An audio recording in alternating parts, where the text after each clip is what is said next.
returned to the world of actual crime cases. The red dirt and oak trees stood the house of Liam as an emblem of reverence and fortitude in the American community. Bryden Liam was the eldest kid, a standout athlete at Greenwood High School at 18. He was tall, lean, and charming, with a future as bright as the summer sun. He was already the pride of the community, after receiving a basketball scholarship to play at a famous college this coming autumn. In talking about him, his mother Gianna frequently mentioned that his father Willie, a diligent mechanic, had gave his everything to make sure his kids had chances he never had. And the Liam family was doing great, admired, well known for their harmony and principles. And then there was Freya, Liam Bryden's 16-year-old younger sister, whereas Bryden was a hyperactive athlete, and Freya a reserved introvert. Contemplative, she spent much of her time with her nose buried in books or painting in the tiny studio she had. Her paintings, displayed in their attic, reflected the depths and layers of her psyche. Freya's instructor seldom failed to mention how expressive and oftentimes abstract she was, talent claiming she has the ability to become something big just like her brother. Yet beyond the surface of this apparently beautiful family lies a secret, a sinister unsaid bond that was building stronger with each passing day. It had began innocently enough. Bryden had always been protective of his sister. As youngsters they had been inseparable, playing games in the yard, climbing trees. While roaming the woods outside their house, they had revealed everything. Secrets, dreams, anxieties. However, as they got older, things began to alter. Bryden started regard Freya, not just as his little sister, but as something more. His protective impulses changed into something deeper, something he couldn't entirely comprehend. Freya, too, had observed the shift in their connection. She could feel it in the way Bryden's eyes lingered on her for just a minute too long, in the way he stood just a bit too near when they were alone. At first she ignored it as nothing more than sibling bond, yet eventually the tension between them became evident. It was one late summer evening, not long after Freya's 16th birthday, when things actually began to unravel. The two of them were sitting on the porch swing, the air heavy with humidity. Gianna and Willie were inside, watching TV, oblivious to the world outside. Bryden and Freya sat in silence, listening to the sound of the crickets and the distant rumble of a passing train. "I can't believe you're leaving for college soon," Freya remarked. Breaking the stillness, her voice was gentle, almost melancholy.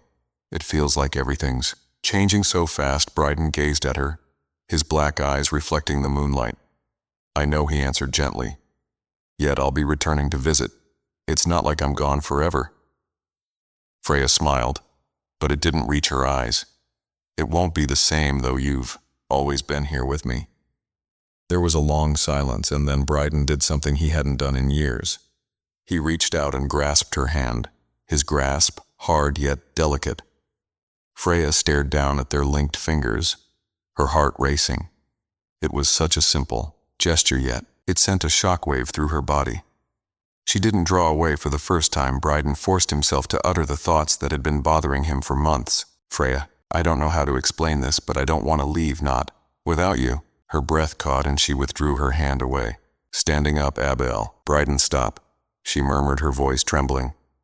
"You can't say things like that." But Bryden didn't stop. He stood up too, his enormous bulk towering above her. "I know it's bad, Freya. I know," he stated, his voice low and frantic, "but I can't help how I feel. I've tried to ignore it, but it's eating me alive." Freya took a step back, shaking her head. "This isn't right. We're family. We can't." "I don't care," Bryden interjected, his gaze blazing with a feverish intensity. "I don't care anymore. You're the only one I've ever felt this way about, and I know you felt it too." Freya's heart beat in her chest. She did feel it, the odd illicit link between them, but she was too terrified to confess it even to herself. Her mind was screaming at her to run, to get as far away from Bryden as possible. Yet her feet stayed glued to the earth. In that instant, the world appeared to stand still. The crickets had ceased chirping, and the distant train had long ago gone. All that remained was the quiet between them, a silence filled with desire, perplexity, and anxiety. Freya took a big breath, pushing herself to speak. "We can't do this, Bryden," she murmured gently. It's not right. What would Mom and Dad say? What would people think? Bryden's face stiffened, and for a second she noticed a flash of wrath in his eyes.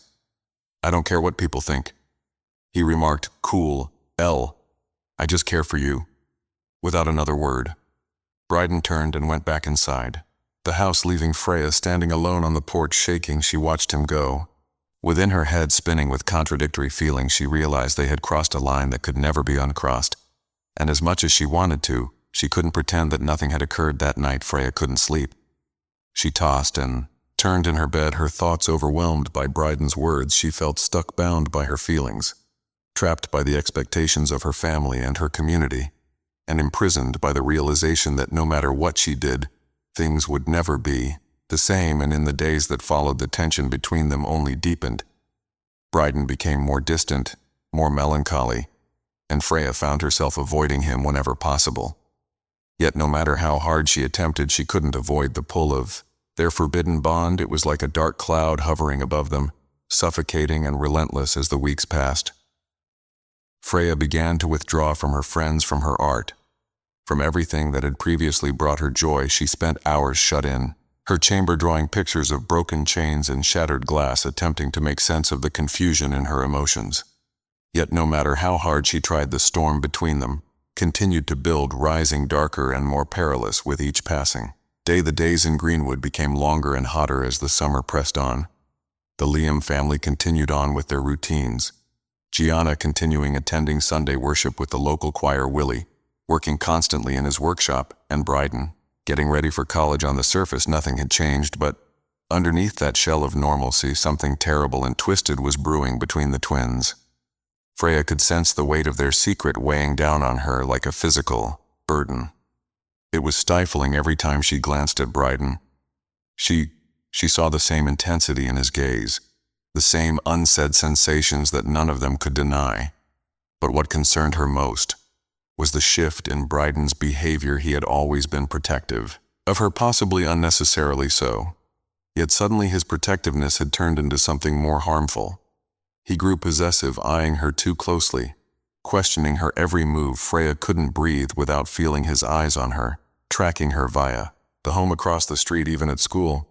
It was as if she was no longer simply his sister, but something he needed to control, to keep for himself. At school, Freya tried to seem like everything was normal, but her peers could sense something was amiss. She no longer laughed as readily, no longer joined them for after-school activities. Instead, she spent her time alone, buried in her thoughts or jotting in her notebook, the one place where she could be honest about what was occurring. In her notebook, she wrote about her bewilderment, her dread, and her shame.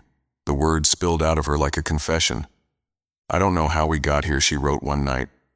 I never wanted this yet. It feels like we can't stop Bryden. He's changed. I don't know what to do. I'm terrified. I'm scared of him, and I'm scared, worried what this would do to our family. She buried the notebook beneath her bed, afraid that someone could discover it. The idea, her parents knowing the truth, made her stomach flip. What would they say? What would they do? Would they hate her? Would they hate Bryden? She couldn't take the thought of ruining her family, but she knew that their secret was a ticking time bomb. Whilst Bryden's behavior got more unpredictable, he stopped hanging out with his buddies, stopped talking about his college aspirations. Even his girlfriend Tanya noticed the change in him. Tanya had been dating Bryden for about 2 years, and their relationship had always been stable. But now Bryden seldom spoke to her while they were together. His thoughts seemed someplace else, somewhere dark and, "Hey, is everything all right, Bryden?" Tanya questioned him one afternoon as they sat in her car parked in front of the Liam's house. "You've been acting odd recently." Distant Bryden stared out the window, avoiding her eyes. "I'm good," he murmured simply. "Have a lot on my mind." Tanya sighed, reaching out to stroke his arm. "You can talk to me, you know. I'm here for you for a second," Bryden nearly informed her. He almost spilled the full truth. The truth about the sentiments he felt for his sister, the hidden times they had shared. But then he stopped himself. He couldn't say it. How could he ever explain something like that? "I'm okay, T," he said this time, more angrily. "Just drop it." Tanya scowled but didn't pursue the matter. She had always known Bryden may be cranky, but this was different. Something was truly wrong, and she didn't know how to help him back at home. Freya couldn't escape Bryden's presence. He was always there, constantly watching at night. She closed her bedroom door, terrified he would walk in. She no longer trusted him. Not after the manner he had grasped her hand that night on the porch, the way he had gazed at her like if she belonged to him. It was during one of these evenings, as Freya sat in her chamber doodling mindlessly in her notepad, that she heard the faint creak of the floorboards outside her door. Her heart stopped a beat, and she froze, listening. There it was again, the sound of footsteps, slow and careful, just outside her chamber. Bryden, she murmured, yet she already knew the answer. Who else could it be? There was no response. Merely the sound of the floors groaning beneath his weight. He was standing directly outside her door. Freya's hands trembled as she laid down her pencil. She rose up, tiptoeing to the door, and strained her ear against it. For a long minute she heard nothing, simply quiet. Maybe he had gone away. Then suddenly, without warning, the doorknob turned. Freya gasped, jumping back as the door shook in its frame. She had locked it, thank God. But it didn't stop the panic from flooding through her. She backed away until her knees met the edge of the bed, her heart hammering in her chest. Bryden, stop, she cried, her voice breaking with dread. Go away. The rattling stopped. There was a lengthy, tense quiet, and then, until she heard his footsteps disappearing down the hall, Freya sank into the bed, her entire body shivering. What had just occurred? Was he attempting to come in? What would he have done if she hadn't bolted the door the following morning?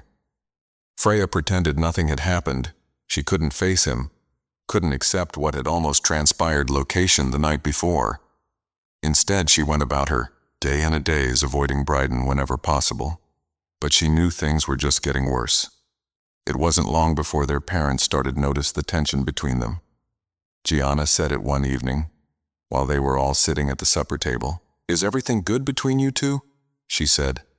Her eyes wrinkled in anxiety. You've been unusually quiet lately. Freya faked a grin. We're okay, Mom. Just busy with school, I think. Bryden said nothing, keeping his gaze locked on his plate, but Gianna wasn't persuaded. Well, you can talk to us if something's wrong, she replied softly. We're family. We've always been able to communicate to each other. Freya nodded, her throat tight with emotion. Yeah, Mom. I know. After supper, she excused herself and headed up to her room, anxious for some time alone. She needed to think, wanted to figure out what to do, but as soon as she shut the door behind her, she felt the weight of everything smashing down on her. She slumped to put her back against the door and hugged her knees to her chest. How had they gotten here? How had everything spiraling so far out of control? As she sat there gazing at the wall, Freya realized she couldn't keep this secret much longer. Something had to give, something had to crack.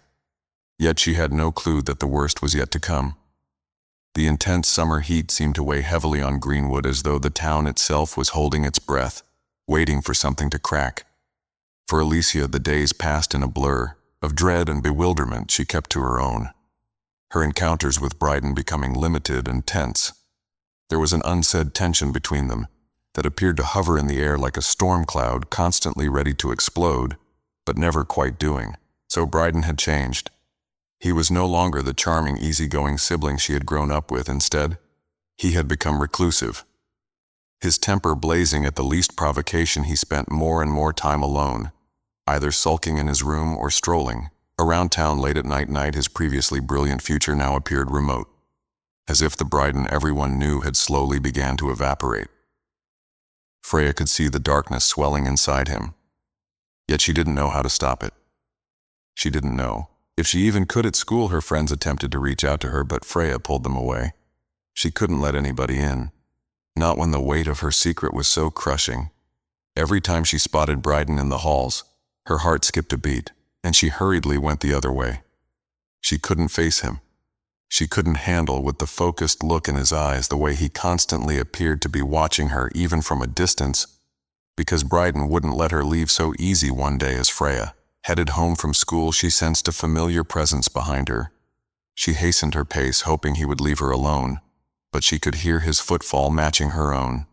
She didn't have to turn around to know it was him. Freya, Bryden's voice was low and harsh. We need to talk. She ignored him. her heart pounding. She couldn't do this, not again. Not now. Freya stopped. His voice had taken on a more threatening tone, and despite her better judgment, Freya froze. She turned to face him, her stomach twisted. With anxiety, Bryden stood a few steps distant, his face black with frustration. His eyes, once warm and friendly, were now icy and fierce. "What do you want, Bryden?" she said, trying to keep her voice calm. "You've been avoiding me," he replied, taking a stride. Closer. "I don't like it. I'm not avoiding you," she lied, crossing her arms across her chest as if that would shield her. "I've just been busy." Bryden narrowed his gaze plainly, not buying her excuse. "We're meant to be in this together, Freya. You can't simply pretend it didn't happen." Her heart plummeted. She had believed that ignoring him would make things easier, that maybe he would move on and leave this nightmare end. But it was apparent now that Bryden had no intention of letting go. "I don't want to speak about it," she murmured, her voice just above a whisper. "Just leave me alone." But Bryden didn't leave. Instead, he moved even closer, his gaze hardening with rage. "You can't escape from me, Freya. You're mine." You know that the word sent a chill down her spine. She took a step back, her pulse racing. "No, I'm not," she replied, her voice trembling. "I'm not yours, Bryden. We're not doing this." Bryden's face twisted with rage, and for a second she thought he may lash out. But then he stepped back, his hands balled into fists at his sides. "You don't understand it, do you?" he hissed. "No one else will ever love you way I do. No one else will ever understand us. You belong with me." Freya shook her head, tears welling up in her eyes. "You're mistaken," she murmured. "This isn't love, Bryden. It's something else. Anything wrong?" But Bryden didn't appear to hear her. His eyes had become far away, as though he was engrossed in his own thoughts. "They'll never understand," he whispered to himself. "They'll attempt to take you away from me, but I won't allow them." Terror grabbed Freya's heart. She had to get away from him, had to leave before things spiraled out of control. She turned and ran, her legs carrying her as quickly as they could along the road. She didn't turn back to see if Bryden was following. She didn't want to know when she had reached the safety of her house. Freya slammed the door shut behind her, leaning against it. As she tried to catch her breath, her entire body was quivering, her heart racing so hard she felt it may explode for a while. She believed she was secure, but deep inside she knew that the worst was yet to come. That evening, the tension in the Liam household reached a boiling point. It started with something small. Gianna had observed Bryden's growing remoteness and had approached him about it after dinner. "You've been acting funny lately," she said, her voice filled with worry. "Is everything okay, Bryden? You seldom talk to us anymore." Bryden didn't respond. Straight immediately, he sat at the dinner table, gazing down at his plate, his mouth clamped tight. Freya sat across from him, hardly touching her meal, her stomach in knots. She could feel the tempest growing inside him, could sense the threat hiding just under the surface. Bryden, Gianna pinched her brow, wrinkled. "We're worried about you." Bryden's fork clattered against his plate as he quickly rose up. "I'm okay," he mumbled, his voice tight with rage. "I don't need you to worry about me." Gianna blinked, in surprise, plainly taken away by his harsh tone. "We're your family," she added gently. "Of course we're worried. We merely want to assist." But Bryden wasn't in the mood for aid. He stormed out of the dining room, his footfall heavy as he disappeared. Into the corridor, Gianna and Willie exchanged worrisome glances, but neither of them followed. Freya stayed frozen in her seat, her thoughts racing. She knew she couldn't stay here. She had to go out, had to find a way, fled before things got much worse. Later that night, when the house descended into unsettling quiet, Freya sat on her bed looking out the window. The moon hung high in the sky, casting long shadows across the yard. Everything felt motionless, but she knew it wouldn't last. The door to her room cracked open and Freya's heart sprang into her throat. She didn't need to turn around to know who it was. Freya Bryden's voice was low, almost imploring. "We need to discuss." "No," she mumbled, her voice quivering. "We don't." But Bryden didn't listen. He strode inside the room, locking the door behind him, and for the first time, Freya felt honestly confined. The air within Freya's chamber seemed thick, as if the walls were closing in on her. Bryden stood at the doorway, his presence overpowering, and Freya could feel the weight of his stare bearing down on her. She attempted to control her breathing, but her heart raced frantically. Every instinct in her body shouted for her to go. Yet there was nowhere to go. No escape from what was going to happen. Freya, we can't keep dodging this. Bryden remarked, his voice low yet edged with a subtle passion. He walked forward into the room, his wide shoulders throwing a shadow over the dimly lighted area. You and I were the only ones who comprehend what this is. You realize that? Freya swallowed hard, forcing herself to look at him. Bryden, stop, this needs to finish, she whispered, her voice barely audible. This isn't right, we're not. We can't. Bryden's eyes flared with fury, and he made another step toward her. I don't care what's right, Freya, he snapped, his voice rising somewhat. I care about us, I care about you, and I'm not going to let anyone steal you away from me. Al stood frozen, her back pressed against the wall. She had never seen Bryden like this before.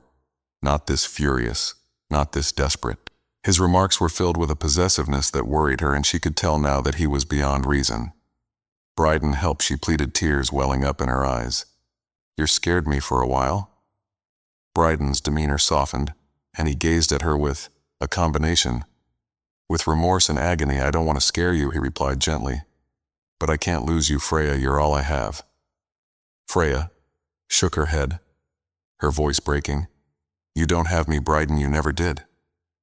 Those words seemed to crack something inside of him. Bryden's face darkened, and the tension in the room got oppressive. He drew closer, his hand stretching out to seize her wrist, his hold hard and unyielding. You don't mean that? He hissed, his eyes flaming with a frightening intensity.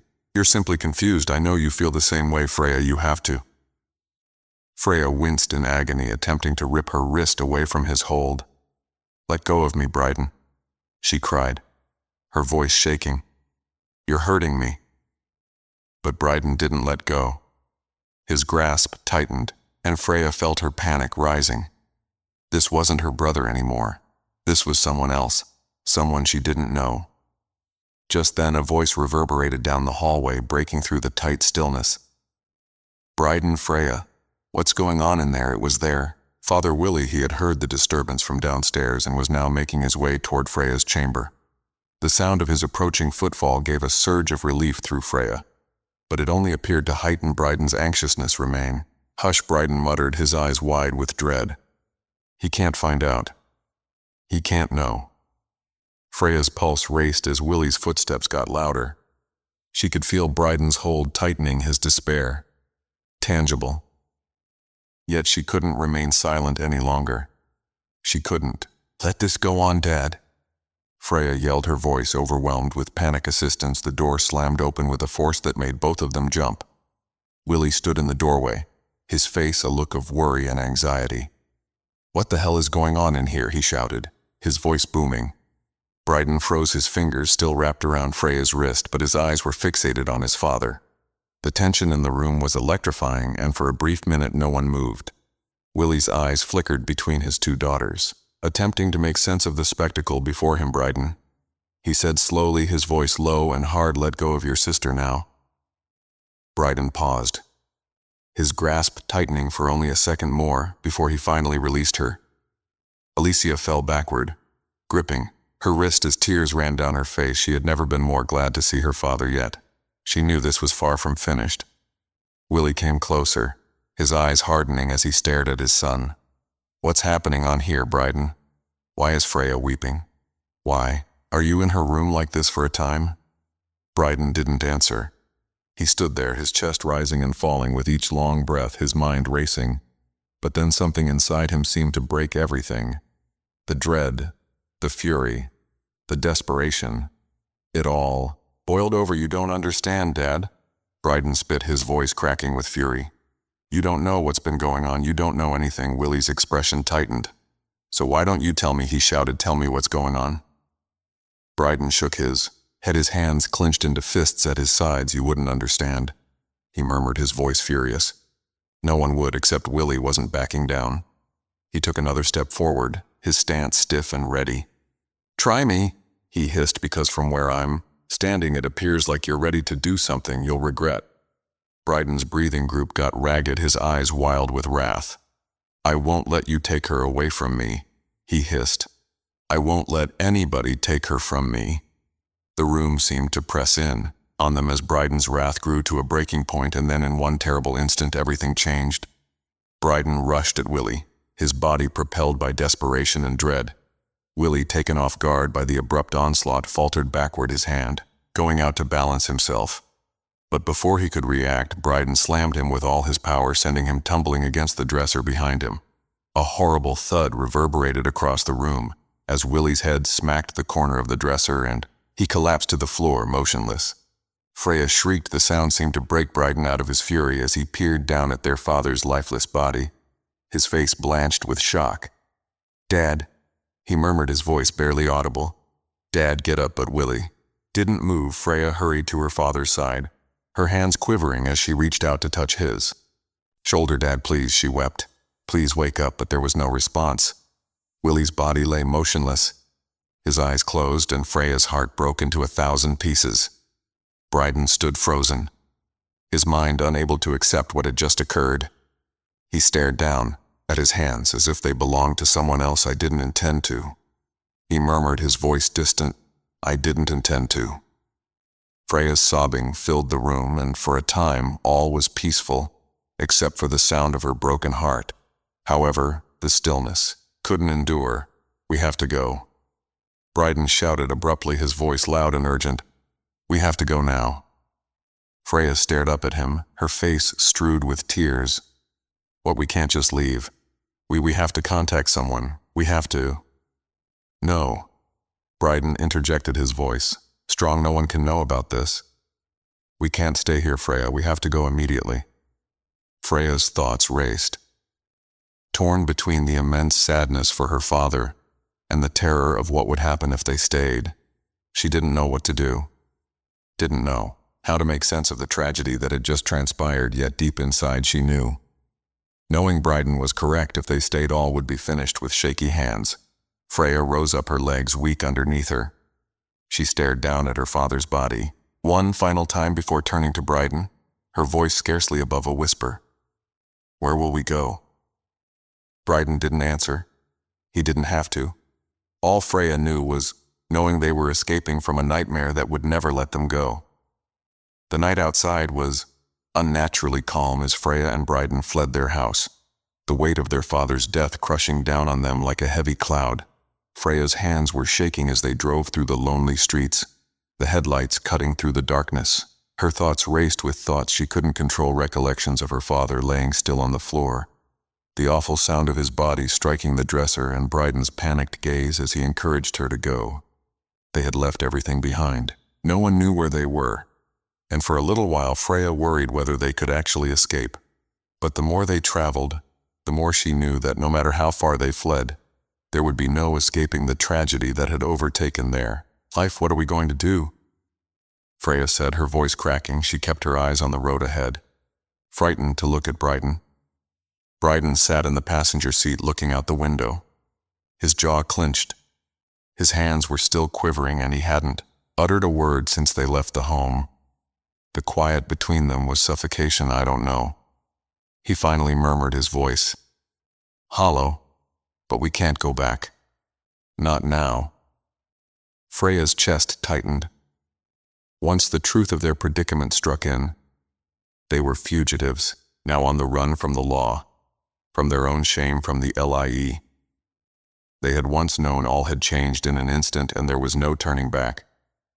They drove for hours along back roads and barren highways, until the hamlet of Greenwood was just a distant memory. Yet with each passing mile, Freya's terror only deepened. The weight of what they had done was crushing her, and no matter how hard she tried, she couldn't erase the vision of her father's lifeless corpse. We had to turn ourselves in, Freya said abruptly, her voice cracking. We can't keep running, Bryden. It's wrong. Bryden looked to her, his face gloomy and inscrutable.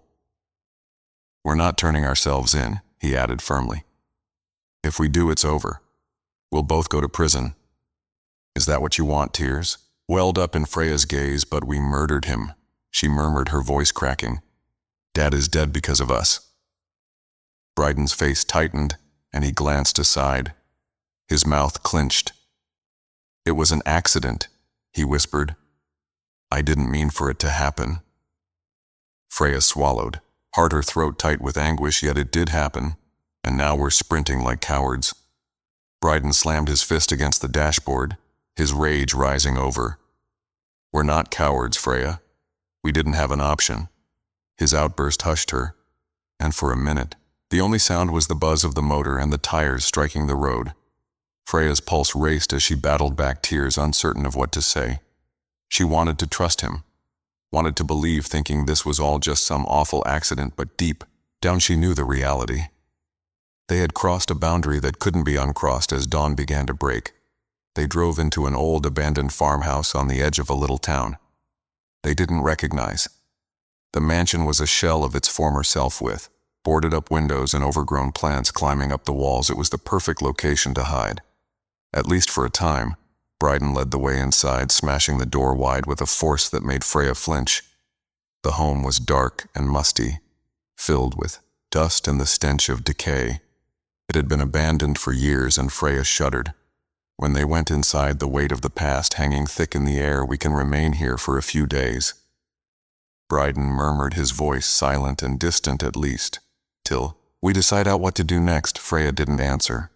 Thanks for viewing True Crime Cases.